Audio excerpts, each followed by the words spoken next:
안녕하세요. 저는 얼마 전부터 솔로 생활을 하게 된 40대 초반의 여성이에요. 제가 당한 일들이 너무 열받고 짜증나서 이혼하고 나서 이렇게 사연 글을 남겨보네요. 저와 이혼한 남편은 저보다 4살 어린 남자였어요.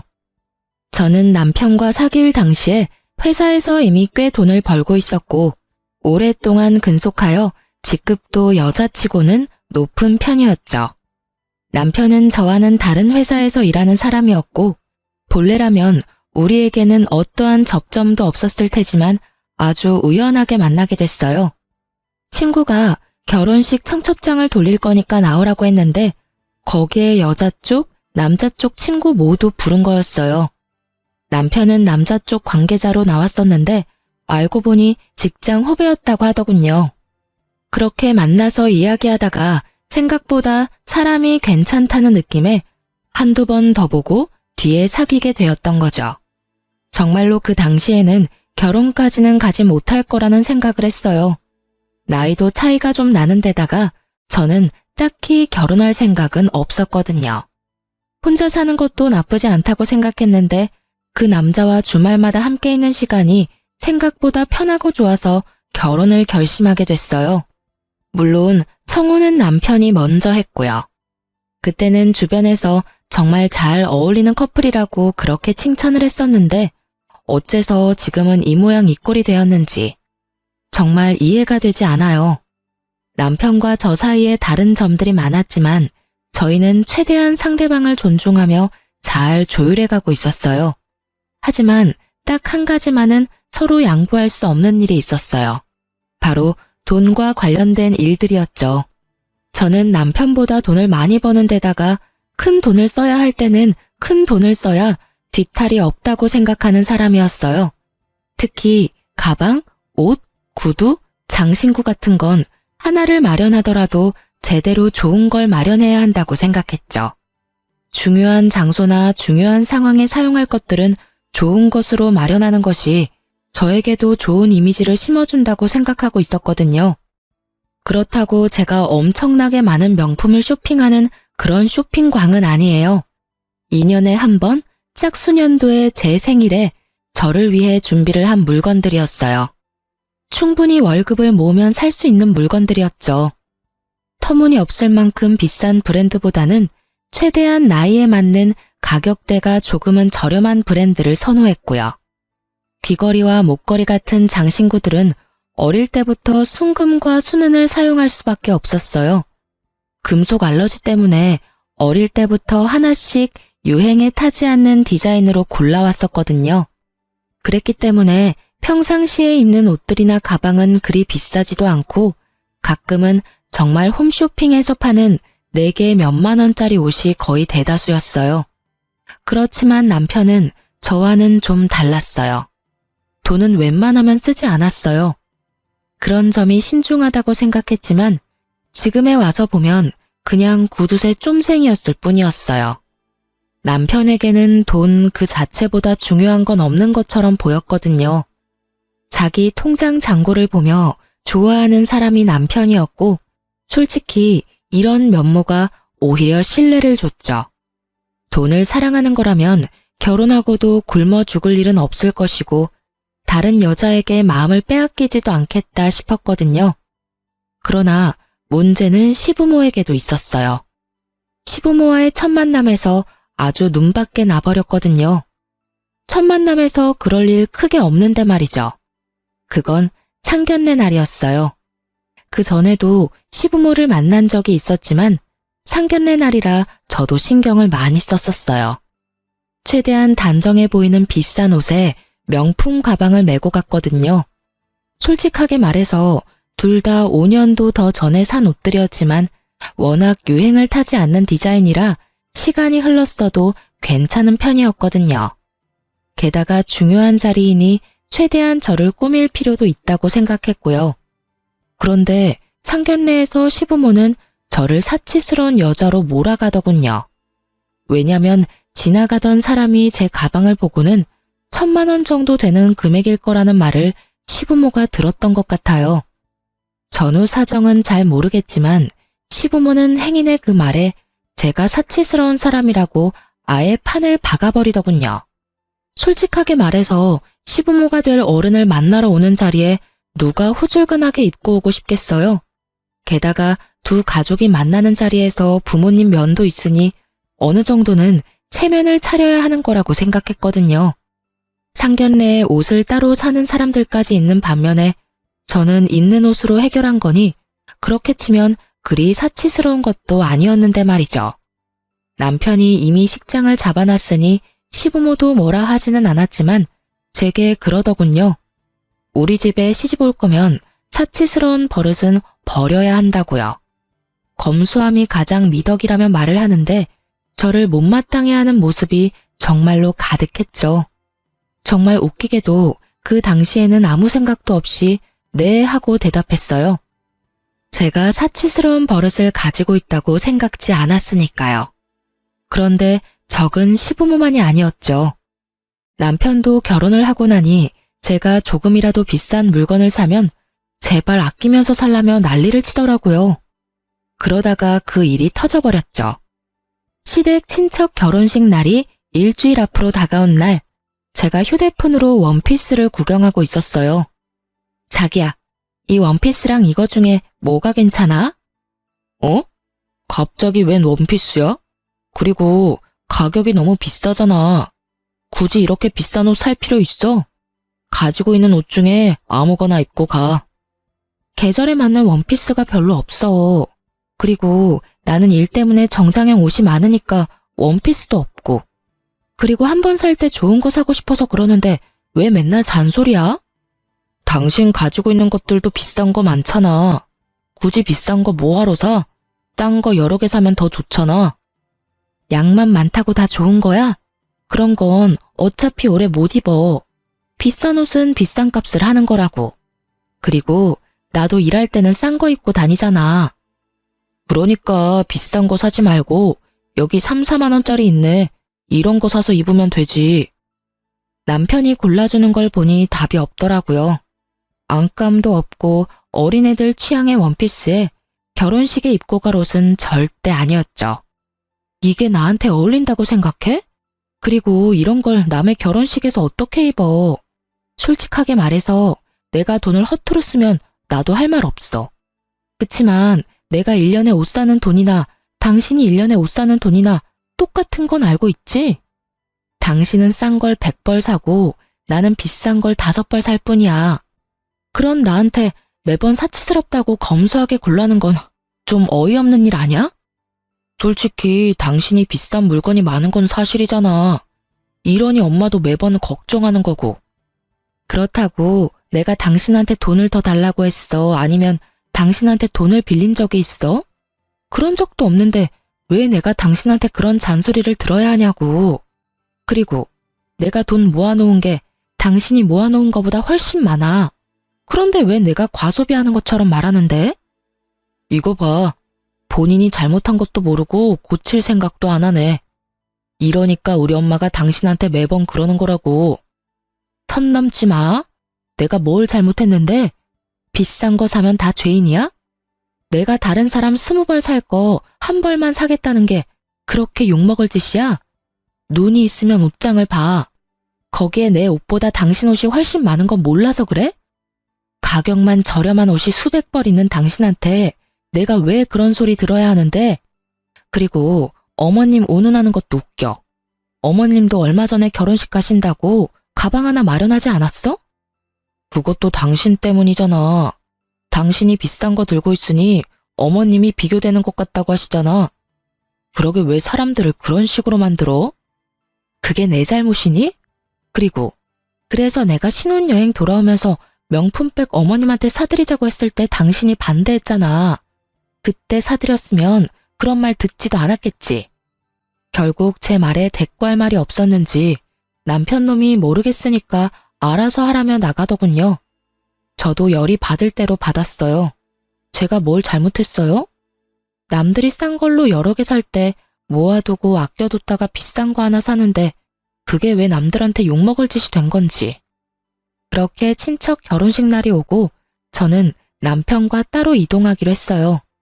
제가 가야 할 곳이 있다고 하고 남편을 먼저 보낸 거죠. 그리고 저는 남편이 제게 추천한 저에게는 맞지도 않은 원피스에 단화를 신고 명품백 대신에 에코백을 메고 결혼식장에 도착했어요. 결혼식장에 들어서니 다들 안 보는 척 보고 있더군요. 시부모와 남편이 눈에 보여 아는 척하며 다가갔더니 시부모가 화난 얼굴로 저한테 그러더군요. 너 이게 무슨 꼴이야? 이러고 남의 결혼식장에 와? 안감도 없어서 훤히 비치는데. 어머님, 이 원피스는 남편이 골라준 3만 원짜리 원피스예요. 비싼 거 절대 사지 말라고 화를 내면서 이걸 골라주더라고요. 남편 의견대로 입고 왔는데 어디 이상한가요? 그리고 어머님도 항상 저한테 비싼 거 가지고 다닌다고 뭐라고 하시잖아요. 그래서 최대한 검소하게 입고 온 건데. 아무리 검소해도 때와 장소가 있는 법인데 너 정말로 며느라기한테 저 옷 입으라고 했어? 아니, 잠깐 싸우다가 제일 싼 옷이 있길래 이야기한 것뿐이에요. 설마 제가 일부러 그랬겠어요? 그렇게 별로야? 평소에는 그렇게 비싼 거 입지 말라더니 이런 거 입고 오니 아예 옆에 있기 싫어? 당신 원하는 대로 해줬는데 왜 싫을까? 그렇게 말하자 남편이 한숨만 푹푹 쉬더군요. 제가 왜 친지 가족들 모이는 자리에서 비싼 걸 입는데요. 남편 체면 세워주려는 것도 모르고 사람을 그렇게 구박하다니. 후줄근하게 입은 제 모습에 아예 곁으로도 안 오려고 하면서 매번 검소 타령은 왜 하는 거냐고요. 그리고 시모를 보니 시모는 남편 말대로 명품 가방을 하나 마련해서 가지고 왔더군요. 어머님, 가방을 새로 사셨네요? 검소한 거 따지시는 분이 명품 가방 가지고 있는 거 보니까 기분이 많이 이상하네요. 항상 사치스럽다고 싫어하셨잖아요. 그래서 저도 오늘은 에코백을 준비해 왔는데 오늘따라 안 맞았네요. 제 말에 시모는 뭐라 말해야 할지 모르더군요. 아마 제가 좋은 옷과 가방을 들고 올 거라고 생각한 듯 했어요. 그런데 막상 후줄근한 모습으로 나오니 그것도 싫은 모양이었죠. 도대체 어느 장단에 맞추라는 건지. 며느리가 안 꾸미고 후줄근하게 다니면 그 욕은 남편과 시모가 듣는다는 걸 모르는 것 같더라고요.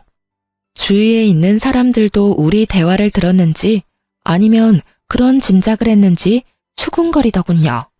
모르는 사람이 들으면 시모와 남편이 며느리를 갈궈서 저렇게 후줄근하게 입고 오게 된 줄 알 테니까요. 하긴 다를 건 없었죠. 결혼 후 내내 저를 마치 낭비벽 환자처럼 몰아가며 사치스럽게 굴지 말라며 잔소리해댔으니까요. 그런 사람들이 명품을 가지고 있으면서 아무것도 없는 며느리 혼내는 걸로만 보일지도 모르죠. 아니면 불쌍한 며느리만 아무것도 가지지 못한 것처럼 보일 수도 있고요. 결국 시부모는 주변에서 한 소리 듣게 됐죠. 그리고는 그 뒤로는 사치니 검소니 그딴 소리 안 듣게 됐어요. 결혼식에서는 사진도 못 찍게 하는 바람에 가족 사진도 못 찍었죠. 후줄근하게 입고 다니면 옆에 오지도 못하게 하고 비싼 거 입고 다니면 돈지랄 하냐며 잔소리하는 시댁 행태에 정말 어이가 없었지만 그래도 이번 일을 기회로 잔소리는 더 이상 듣지 않게 됐어요. 제가 빡 돌면 이런 짓을 저지른다는 걸 알게 된 남편과 시모는 그 뒤로 저한테 아무 말 하지 않았어요. 그래서 정말 편하게 결혼 생활을 할 수 있었죠. 그리고 결혼 4년 차쯤에 애를 가지려고 그렇게 애를 쓰던 그때 저는 제 물건이 사라지는 일을 겪게 됐어요. 제 물건과 옷을 보관하는 옷장에 넣어둔 가방 하나가 감쪽같이 사라졌더라고요.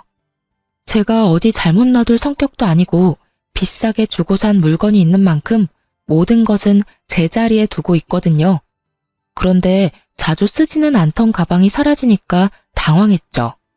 그것도 집안에 놔둔 게 사라져버렸으니 의심할 사람은 남편뿐이었잖아요. 저는 먼저 남편에게 물었어요. 여보, 혹시 저기 있던 가방 못 봤어? 가방이 하나 없어졌네. 가방? 난 모르겠는데. 누가 봐도 여자 가방이면 내가 가져갔을 리도 없고. 혹시 다른 데 놔두고 잊어버린 거 아니야? 태연스러운 남편 말에 저는 정말로 심각하게 제가 잊어버린 게 아닐까 하는 생각이 들 정도였어요. 그렇지만 아무리 생각해도 다른 데 놔둔 생각이 들지는 않아서 현관 앞을 비추는 홈캠을 뒤져봤어요. 그 홈캠은 결혼 초에 달아놓은 건데 당시 근처에 도둑이 많이 들어서 입구를 비추는 홈캠을 달아놨던 거예요. 그리고 달아두고는 항상 잊고 있던 것이기도 했고요. 그리고 누군가 제 가방을 들고 나오면 찍힐 정도는 됐죠.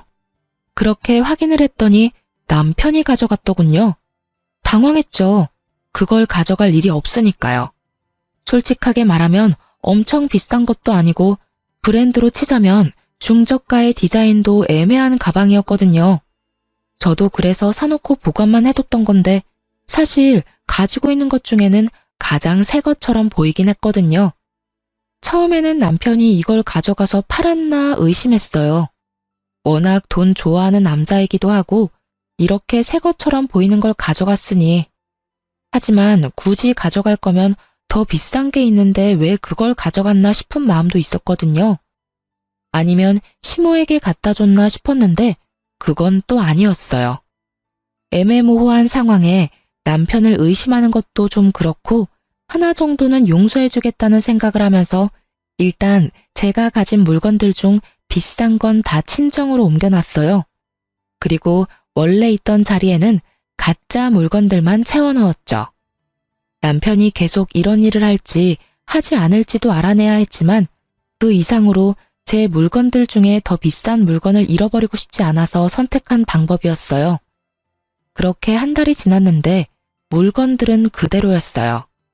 그래서 저는 남편에게 차라리 물어보고 다시 진품을 가져올까 하는 생각을 했죠. 그런데 그 생각을 한 저녁에 집에 왔더니 제 물건이 또 없어졌더군요. 도금된 팔찌와 목걸이였죠. 어차피 사용하지 않는 물건이었지만 도대체 이것들이 어디로 가는지는 궁금했어요. 남편이 팔았나? 그것도 아니면 누구에게 줬나? 온갖 생각이 들었죠. 그래서 남편에게 이야기하겠다는 생각을 일단 접고 일단 남편 뒤부터 캐기로 했죠. 쓰지 않고 모아뒀던 연차를 몰아쓰고 일주일을 내리 남편 뒤만 쫓았어요. 친구 차 빌려서 내심 안 들키도록 주의해서 쫓았는데 처음에는 남편이 아무런 행동도 안 하더군요. 그래서 제가 너무 예민했나 싶었는데 5일째 되던 날 딱 꼬리를 잡았죠. 남편이 웬 여자와 밖에서 만나는 걸 발견했거든요. 제가 한 번도 다녀본 적 없는 장소였고 남편도 제가 본 적 없는 옷을 입고 있더군요. 만약 스쳐 지나갔다면 남편인지 못 알아봤을 거예요. 두꺼운 뿔테 안경까지 쓰고 있으니 정말 딴 사람 같았거든요. 그리고 상간녀를 살피는 순간 남편이 제 물건을 어디에 사용했는지 알 수 있었죠. 그 여자의 어깨에는 제 가방이 자세히 살펴보니 팔찌와 목걸이도 이미 목과 팔에 있더군요. 순간적으로 화가 확 올랐어요. 저한테 왜 이런 일이 벌어져야 하는지 정말 눈앞이 캄캄하더군요. 분노와 답답함으로 아무것도 못하겠더라고요. 그날은 사진과 동영상을 찍고는 온몸에 화가 뻗쳤는지 몸살 기운이 있어 집으로 돌아왔어요. 거의 몸져 누워있는데 자정이 다 돼서야 남편이 집으로 들어오더군요. 증거를 더 모을 때까지 남편에게 제가 알고 있다는 걸 알리기 싫어서 겨우 말을 꺼냈는데 생각보다 더 뾰족한 목소리가 나와버렸어요. 당신 도대체 어디 있다가 이제 오는 거야? 친구 좀 만나고 왔어. 왜 이렇게 기분이 나빠? 기분이 왜 나쁘냐고? 아픈데 남편이라는 사람이 들어오지도 않고 연락도 안 되니까 짜증난 거지. 어디가 아픈데? 몰라. 결국 제가 더 열받아서 열이 올라서 남편을 내버려두고 방으로 들어와 이불부터 푹 뒤집었었어요. 그런데 남편 놈 마음이 바뀐 게 티가 여기서 나더라고요. 그전에는 제가 아프다고 하면 죽이며 약이며 챙겨주기 바쁘던 남편이 다음날이 되어도 다다음날이 되어도 제게 관심 하나 없더군요. 아프냐고 묻지도 않더라고요. 거기서 제 인내심은 뚝 끊어졌죠. 그 여자에게 잠깐 홀릴 수는 있다고 생각해요. 잠시 눈이 갈 수 있지. 그래도 제게 돌아오기만 한다면 받아줄 생각이 있었지만 아예 저는 뒷전이고 그 여자가 우선인 모습을 보니 그리고 그걸 숨길 생각도 못할 정도로 빠져있는 걸 보니 이건 그냥 한순간의 바람이 아닌 것 같더군요. 결국 저도 참지 못하고 남편에게 추궁하기 전에 그 상간녀부터 아작을 내기로 결심했어요. 저는 제일 비싸고 좋은 물건들로 한껏 치장한 뒤에 상간녀를 만나러 갔어요. 사실 그 여자 집과 회사는 이미 파악해 놓은 상태였거든요. 집에서 나오는 상간녀에게 말을 걸었어요. 어딜 그렇게 바쁘게 가요? 저희 남편 만나러 가요? 그렇게 이야기하자 상간녀 얼굴이 확 굳으면서 저를 확인하더군요. 그리고는 제가 걸친 것들을 보고서는 얼굴이 확 일그러지더라고요. 그게 무슨 소린지 다 알고 왔어요. 당신 내 남편이랑 바람 피우는 거. 그래서 언제까지 이 짓 할 거예요? 뭘요? 알고 왔으면 뭐요? 언제까지 이 짓 할 거냐고요? 당연히 오빠가 저한테 마음 있는 동안은 계속되지 않겠어요? 뾰족한 말로 말하는 상간녀는 무척 당당했죠. 저를 보고 무슨 생각이 들었는지는 모르겠지만 굉장히 공격적이고 당당한 모습에 저도 살짝 당황했거든요. 미쳤어? 아가씨, 뭘 모르나 본데 와이프 있는 남자랑 바람 피우면 그건 범죄야. 간통죄는 폐지됐어도 상간녀 소송까지 안 되는 건 아니거든? 나는 당신한테 상간녀 소송 걸 거고 그걸 내 남편이 대신 내줄 거라는 기대는 안 하는 게 좋을 거야.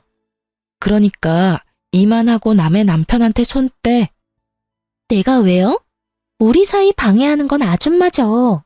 어디가 얼마나 못났으면 남편한테 사랑조차 못 받고 버림받았으면 여기가 어디라고 당당하게 따지러 와요? 다 당신이 못나서 생긴 일인데 저한테 따지지 말고 당신 남편한테 따지세요. 헤어진다고 하면 헤어지고 아니라면 아닌 거죠. 오빠가 저를 바라는 동안에는 저도 오빠 만날 거예요. 그리고 오빠가 저를 생각하는 마음이 생각보다 크거든요. 제가 오빠에게 이혼해달라고 하면 당장 해줄 사람이라고요. 기세가 등등하다는 말이 이런 말이겠죠. 본처를 앞에 두고도 상간녀가 저렇게 당당한 건 세상이 말세라서 그런 걸까요? 아니면 전연이 그런 싸가지 없는 년이라서 그런 걸까요? 정말 오만 가지 생각이 오갔어요. 그래서 상간녀에게 말해줬죠. 아주 기세가 등등하네? 남의 남자 꼬셔서 나쁜 짓 하고 있는 주제에 뭐가 그렇게 당당해? 그리고 알고 있는지 모르겠지만 우리 남편이 너한테 준 물건 있지? 지금 착용하고 있는 팔찌랑 목걸이 그리고 가방.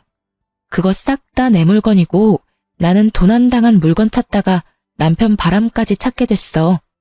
그리고 하나 말해두는데 네가 받은 물건들은 다 짝퉁이야. 그 남자가 준 거 싹 다 그리고 너도 짝퉁이고. 죄송하다고 빌어도 모자랄 판에 뭐? 지금 이판사판이다 이거지? 이렇게 되면 나도 못 참아. 너랑 우리 남편 둘이 잘 되는 꼴 내가 가만 보고 있을 줄 알고? 너희들 있는 곳곳마다 쫓아다니면서 불륜이라고 소문내줄게. 어디서도 환영받지 못하도록 해줄 자신 있으니까 원하면 붙어봐. 명예훼손? 나는 그딴 거 안 무서워. 왜 내가 무서워해야 해? 잘못은 너희들이 지었잖아. 제 말에 상간녀가 얼굴이 벌겋게 달아올랐더군요. 이제 와서 새삼스레 부끄럽다는 감정을 느낀 건 아닐 테고 아마 나름대로 화가 났나 보더라고요. 저한테 그런 소리 듣는 게 짜증났을 수도 있죠. 그렇게 상간녀 입 닥치게 만들어 놓고 집에 돌아왔는데 그날 남편이 상간녀에게 무슨 소리를 들었는지 폭탄 선언을 하더군요. 우리 이혼하자. 더 이상 당신이랑 같이 못 살겠어. 그것도 시댁에서 시어른들 다 있는 곳에서 말이죠. 갑자기 무슨 소리야? 저는 시치미를 뚝 뗐어요.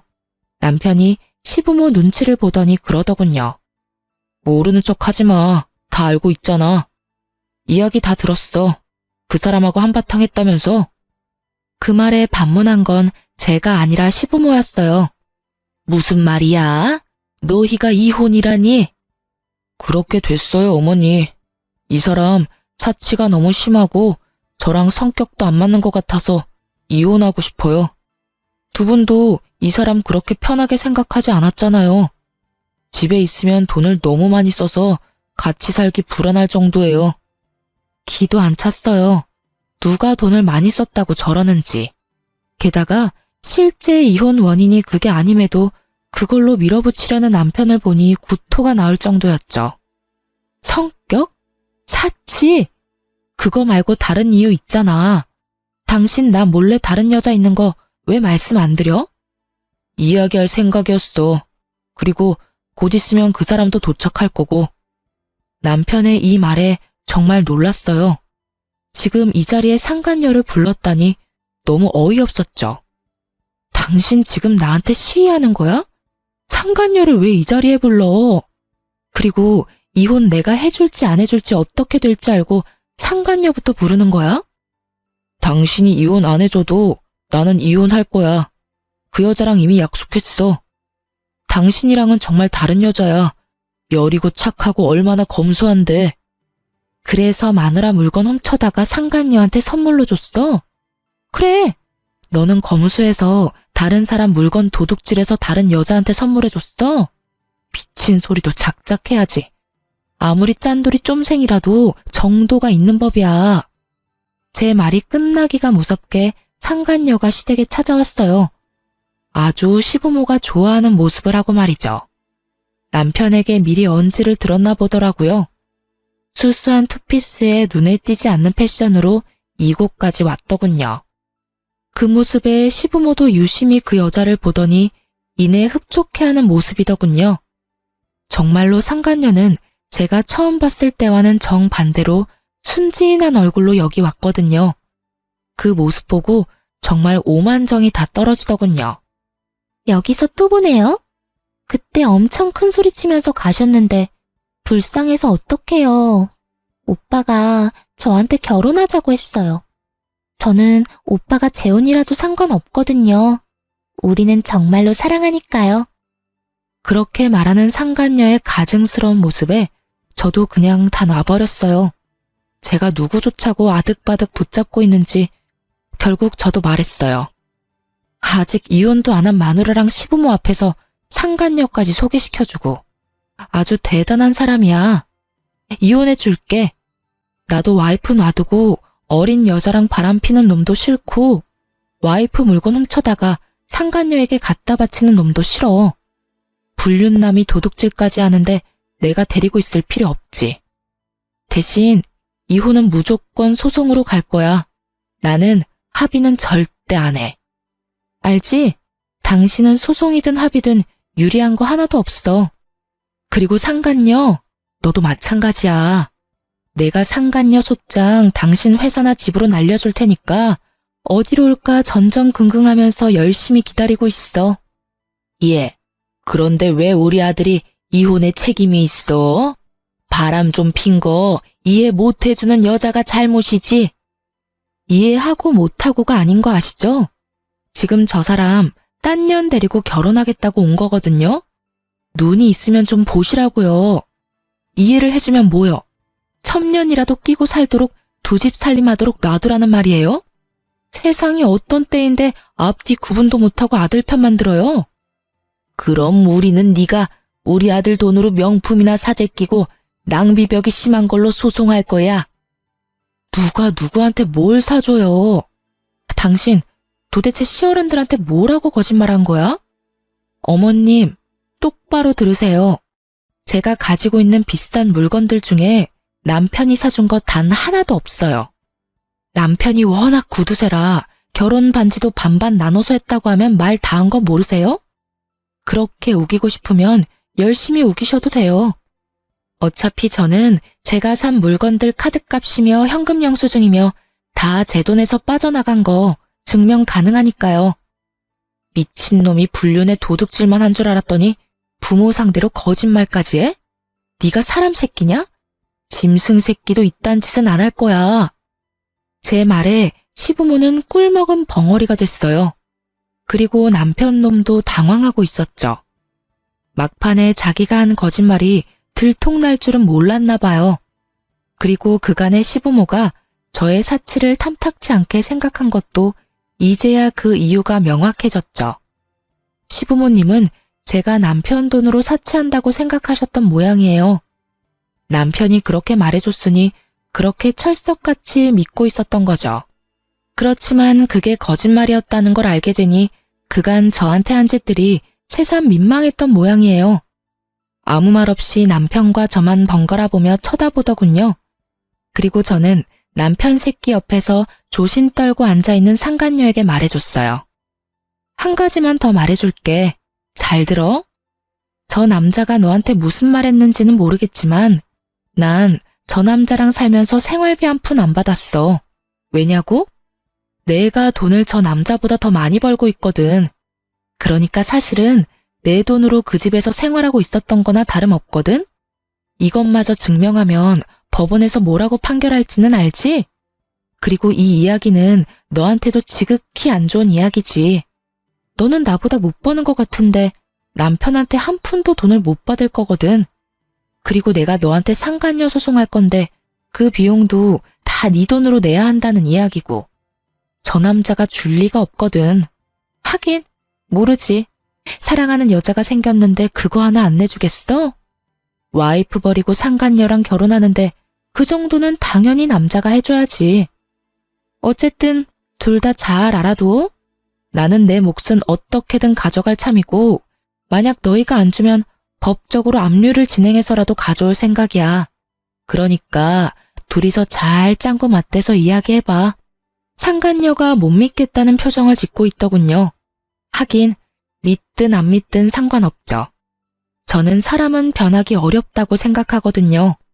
남편 놈 구두쇠 기질이 여자 한 명 잘못 만났다고 바뀔 리 없죠. 게다가 제 물건 도둑질해서 상간녀에게 선물해 준 걸 보면 더더욱 상간녀에게 돈 드리고 싶어 하지 않는 모양이고요.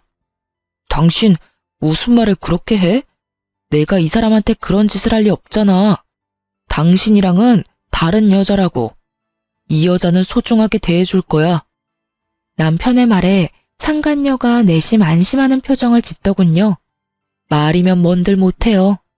영원히 사랑하겠다고 해놓고는 상간녀랑 바람피고 있는 놈인데요. 거짓말이 한 번 어렵지.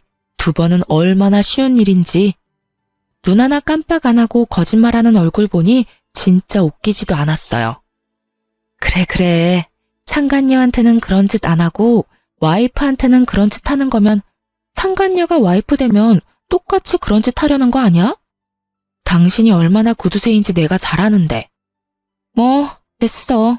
나는 이미 내가 하고 싶은 이야기 다 끝냈으니까. 할 말 있어? 다른 할 말 없으시죠? 나는 당신 말 절대 안 믿어요. 오빠랑 헤어지기 전에 나랑 오빠 사이 이간질하려고 그런 거짓말하는 거 내가 모를 줄 알고? 졌으면 진 사람답게 꼬리 말고 도망이나 치라고요. 여기서 초치지 말고. 저는 바락바락 우기는 상간녀를 보며 한숨을 푹 쉬었어요. 말해줘도 모르는 저 멍청한 년에게 뭐라고 이야기해야 좋을지 모르겠더군요. 그래, 내가 이렇게 친절하게 설명해줬는데도 못 알아듣겠다 이거지? 뭐, 괜찮아. 머리가 나쁘면 몸이 조금만 더 고생하면 되지. 잘 봐. 불륜남, 도둑놈, 거짓말쟁이인 저 남자가 네가 데려갈 물건의 실체야. 예쁘고 행복하게 살아. 남의 남자 뺏은 더러운 년아. 제 막말에 상간녀 얼굴이 빨개지더군요. 저는 상간녀 앞에 있던 시모에게도 한마디 했어요. 어머님, 모르는 것도 죄라고 여태껏 자식이 저런 놈인지도 모르고 믿었던 거 생각하니 참 민망하시죠? 여태껏 저한테 빌부터 산 게 바로 당신 자식이세요. 그리고 오늘부로 반납할 테니까 앞으로는 더 이상 만나고 싶지 않네요. 뭐 며느리 그렇게 마음에 들어하지 않았는데 마음에 쏙 드는 여자가 와서 다행이죠. 저보다 돈을 훨씬 덜 벌어도 남편 내조만 잘하면야 걱정할 거 하나도 없겠네요. 잘 지내세요. 잠깐만 기다려봐라. 너 정말로 그 물건들 우리 아들 돈으로 산 거 아니니? 네, 제가 돈을 더 잘 버는데 제가 왜 그걸 사달라고 해요? 남편은 알아서 자기 돈 자기가 쓰고 있고 저희는 경제권 합치지도 않았거든요. 그런데 제가 산 물건을 자기가 사준 것처럼 말하니 어이가 없잖아요. 1,000만 원 넘는 물건을 남한테 사달라고 하는 것도 웃기고 내 능력만 되면 내가 사는 게 맞는 거고요.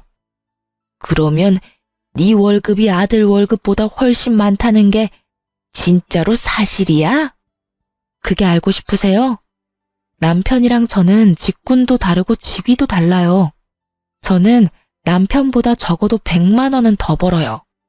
그러니까 제가 남편한테 사달라고 할 일도 없고요. 못하면 월급 명세서 보여드려요? 제가 메일로 온 월급 명세서를 보여주고 나서야 시모는 제게 아무 말도 안 하더군요. 그리고 제 월급 명세서를 본 상간녀는 눈에 띄게 불안해지기 시작했고요. 딱 보니 제 말이 사실인 것 같아서 초조한 거겠죠. 상간녀가 이런 초강수를 둔 건 아마 제가 비싼 물건으로 치장하고 간 탓이 큰 것 같았거든요. 명품을 걸친 제 모습에서 자신의 미래를 본 거겠죠. 돈의 출처가 아예 달라서 그런 미래는 없겠지만요. 서서히 밝혀지는 진실이 자기 생각과는 전혀 다른 방향이라는 걸 깨닫고 당황한 것처럼 보이기도 했어요. 당신도 월급 명세서 보여드려. 그래야 마지막 의문이라도 풀리실 거 아냐? 당신이 나를 이날 이때까지 남편 돈으로 사치나 부리는 여자로 만들어놨는데 마지막 오해는 풀도록 만들어드려야지. 그래야 어른들도 내가 왜 이렇게 발악하는지 잘 알겠지? 제 말에도 남편은 별 반응 없더군요. 시부모는 이미 남편 월급 수준을 아는 모양이었고 상간녀도 그런 모양이었어요. 상간녀는 남편이 아무것도 부정하지 않자 더 당황한 모습이었죠. 남편이 엄청나게 잘 벌어서 마누라한테 명품 사준 거라고 착각하고 있었을 테니까요. 정작 그 남편 새끼가 결혼 반지마저 반띵하는 완전 쫌생이 대장이었다는 걸 깨닫고 나니 지금 이 자리에 잘못 온 건 아닐지 걱정하고 있는 것 같았어요. 와이프에게 돈을 쓰기는커녕 와이프 물건 훔쳐다가 상간녀에게 선물하는 쓰레기가 자신이 빼앗은 남자라는 게 믿기지 않는 것처럼 보이기도 했죠. 저는 상간녀를 아래 위로 쳐다보며 친절하게 말해줬어요. 이 정도로 검소한 사람이면 다행이네요. 이 사람이 엄청난 구두쇠의 쫌생이거든요. 돈 한 푼 건드리는 것도 벌벌 떠는 남자 옆에서 잘 살아요. 그리고 고마워요. 이런 남자 데리고 가줘서요. 이번 기회 아니었으면 평생을 고생했을 테니까요. 당신한텐 엄청 화내긴 했지만 가만히 생각해보면 당신이 저 남자 데려가줘서 제가 자유의 몸이 되는 거니까 그것만큼은 고맙다고 생각해요. 그럼 잘 살아보세요. 그렇게 저는 시댁에서 나왔어요. 정말 속이 어찌나 시원하던지. 남편 놈의 행동을 모조리 알려주고 나니 진짜 마음이 너무 편했어요. 제가 받고 있던 오해도 다 풀려버렸으니 더할 나위 없었고요. 그렇게 저와 남편은 빠르게 이혼하게 됐어요. 애가 없다는 건 정말 다행이었죠. 애라도 있었으면 정말 5kg라도 그 여자랑 남편 회방 놓고 마음 다 뜬 남자랑 같이 살아야 했을지도 모르거든요. 하긴 제 성격상 그렇게 살지는 않았겠지만 그래도 아이라는 존재는 그만큼 큰 비중을 차지하고 있잖아요. 없으니 좀 더 홀가분하긴 했죠. 그렇게 이혼하자마자 상간녀와 전 남편은 결혼식부터 준비를 하더군요. 상간녀 메신저에 내내 결혼식에 대한 소식이 날마다 올라왔어요. 하지만 역시나 문제가 곳곳에 보이긴 하더라고요. 상간녀는 무조건 호화롭고 비싼 결혼식을 하고 싶었던 모양이에요. 그렇지만 남편 쪽은 재혼인데다가 그렇게 크게 해서 득볼 게 하나도 없잖아요. 그래서 그것 때문에 시부모와 상간녀가 몇 번이나 부딪힌 모양이었어요. 게다가 그 기준은 제 결혼이었거든요. 저는 우리 집안 첫 결혼이어서 부모님이 힘을 좀 많이 쓴 편이었거든요. 그래서 호화롭게 치를 수 있었지만 이쪽은 그럴 여력이 없었어요. 그런데 그 와중에 상간녀가 시부모에게 1,000만 원이 넘는 명품 가방을 해달라고 요구했다고 하더군요. 그 소식 듣고 정말 상간녀가 미쳤나 싶었는데 상간녀 쪽에서는 또 잘못된 정보를 알고 있었던 모양이었어요. 제가 가지고 있는 가방 중에 제일 비싸던 가방이 시댁에서 예물로 준 거라고 알고 있더군요. 저희는 아무것도 주고받은 것 없이 식을 진행했는데 도대체 누구한테 그런 거짓말을 들은 건지. 시부모가 그 이야기 듣고 뒷목 잡고 쓰러졌다니 아마 전 남편이 거짓말한 게 틀림이 없겠죠. 결국 그것 때문에 집안에 한바탕 난리가 났었다고 하더군요. 저는 솔직히 상간녀의 그런 모습을 짐작했어요. 그렇기에 남편과 편히 헤어진 것이기도 하고요. 상간녀는 아예 명품에 대한 집착이 장난 아니었거든요. 아마 전 남편이 제 물건에 손댄 것도 상간녀가 그런 물건을 좋아하니까 손을 댄 거였을 거예요. 그렇게 명품만 고집하는 여자가 구두쇠랑 결혼하면 잘 될 리가 없잖아요. 나중에는 그 가방 문제가 불거지는 바람에 상간녀와 전 남편이 엄청 싸웠다고 하더군요. 돈을 한 푼도 안 주겠다는 전 남편과 속아서 결혼하게 됐다는 상간녀가 싸울 수밖에 없었던 것 같아요. 그리고 시부모는 상간녀가 순진하고 검소한 여자인 줄 알고 맞이했다가 결국 뒤통수 세게 얻어맞은 꼴이었고요. 상간녀의 그런 행동을 눈앞에서 목격하고 나니 제가 얼마나 경우가 바른 사람이었는지 깨닫게 된 것 같았죠. 정말 그 집 이야기를 듣는데 얼마나 웃기던지. 그리고 상간녀 위자료도 결국은 상간녀가 내더군요. 제 예상대로 쫌생이 남편놈은 그걸 내주지 않았고요. 거기서 제 이야기가 모두 맞다는 걸 눈치챈 상간녀가 남편놈에게 욕을 해대며 떠나간 건 어찌 보면 당연한 수순이었죠. 그런데 두 사람의 파혼은 청첩장까지 다 돌리고 식장이며 스튜디오며 모든 것이 취소 불가 시점이 된 이후였기 때문에 그 손실은 고스란히 전 남편이 모두 떠안았다고 해요. 그 탓에 전 남편은 상간녀 찾아다니며 돈 내놓으라고 파혼으로 발생한 취소 비용 다 갚으라며 사람 괴롭히며 쫓아다니는 중이라고 하더군요. 상간녀도 참 웃기죠. 그렇게 사랑하느니 마느니 할 때는 남편과 못 붙어먹어서 안달이더니 남편 놈의 성격을 알고 나니 벗어나려고 애를 쓰다니. 그럴 거면 왜 남의 남자를 건드렸는지 몰라요. 벌집을 꼭 쑤셔봐야 벌집인 걸 확인 가능한가요? 딱 봐도 건드리면 안 되는 건 눈에 보이는 법인데 말이죠. 결국 그렇게 주변 사람들에게 이혼 후 재혼이 파혼이 된 남자로 소문난 전 남편이 상간녀와 트러블 생긴 이후로 저한테 계속 전화를 하더군요. 몇 번 무시했는데도 전화가 계속 오길래 한번 받아줬어요. 그랬더니 정말로 뻘소리를 짓거리더군요. 내가 생각해보니까 정말로 내가 잘못했다는 생각이 들었어. 세상에 당신만큼 괜찮은 여자가 없다는 걸 왜 이제야 알게 됐는지 모르겠어. 나 정말로 당신한테 미안하고 사죄하는 마음 가지고 있어. 그리고 여전히 당신을 향한 마음도 남아있고 그 여자는 정말로 한때뿐인 여자였어. 나에 대해 잘 모르면서 결혼하자고 해놓고는 자기 마음대로 돈 못 쓰니까 헤어지자더라. 그런 여자한테 왜 홀렸는지 정말 나도 이해가 안 돼. 마치 저를 향한 고해성사와 사랑을 고백하는 것처럼 들리는 말은 하나부터 열까지 모두 변명이었어요.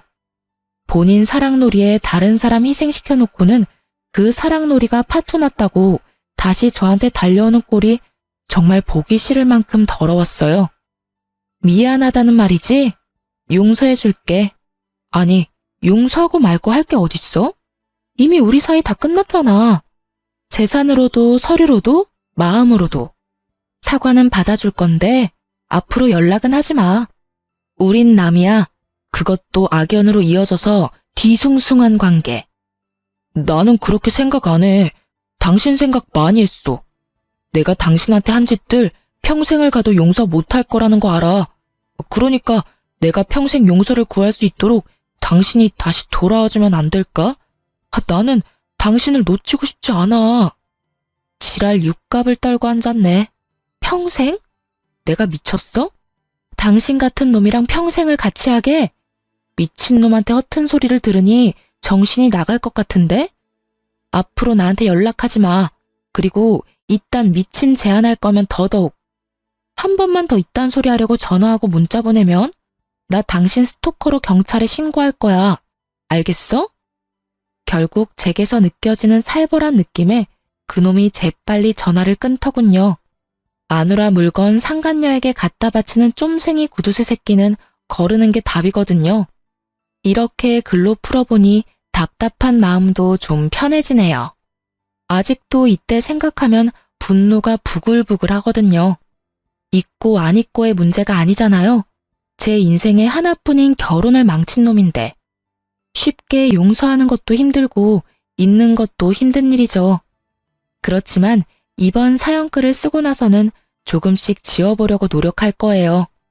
이런 일에 질질 끌려다니는 것도 성질에 안 맞고 전 남편을 그냥 없던 사람으로 만들고 싶은 기분이거든요. 그렇게 조금씩 잊혀졌으면 좋겠다는 심정으로 글을 썼어요. 읽어주신 분들에게 감사의 마음을 전합니다.